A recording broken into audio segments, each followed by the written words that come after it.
Viral video polisi razia kendaraan petani di sawah ternyata hoaks, Polda Jogja klarifikasi. Video detik-detik polisi di Jogja dinarasikan melakukan razia kendaraan petani sampai ke sawah sempat viral di media sosial.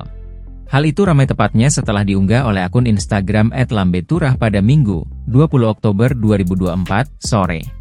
Belakangan diketahui jika video yang menyebut jika kepolisian di Jogja menggelar razia kendaraan petani sampai ke sawah ternyata hoaks. Video razia di sekitaran sawah ini juga viral di akun Instagram @medsosrame, Sabtu, 19 Oktober 2024. Dalam video yang beredar, terlihat sejumlah anggota polisi berseragam sedang berdiri di jalan kecil sekitaran sawah. Dipaparkan pengunggah video, para polisi tengah melakukan razia terhadap motor para petani yang digunakan pergi ke sawah. Video viral yang diunggah oleh akun TikTok @visualshort dengan narasi polisi razia kendaraan petani di sawah, tulis keterangan Instagram @medsosrame. Faktanya, video yang seakan-akan menunjukkan polisi sedang melakukan razia kendaraan para petani di sawah merupakan kegiatan penyampaian pendapat oleh warga dan bukan kegiatan razia. Bahkan peristiwa yang terlihat dalam video viral tersebut sudah berlangsung lama. Kegiatan penyampaian pendapat oleh warga ini tidak berlokasi di Yogyakarta, melainkan di Desa Pundenrejo, Kabupaten Pati, Jawa Tengah.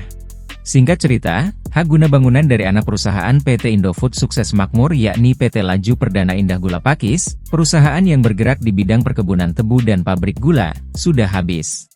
Untuk itu, masyarakat sekitar menuntut agar tanah dikembalikan kepada warga.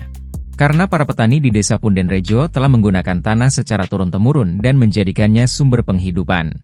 Polisi dari Polsek Tayu lantas memberikan pelayanan pengamanan untuk kegiatan penyampaian pendapat di muka umum yang dilakukan oleh warga. Jadi unggahan video yang menarasikan polisi melakukan razia kendaraan petani di sawah adalah pemberitaan yang menyesatkan. Namun tujuan kepolisian berada di lokasi adalah pengamanan kegiatan warga dalam menyampaikan pendapat terkait HGB PT LPI yang sudah habis.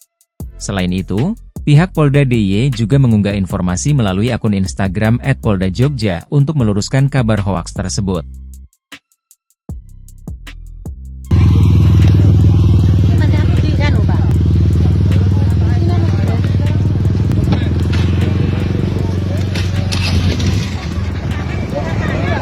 Download Tribun X sekarang, menghadirkan lokal menjadi Indonesia.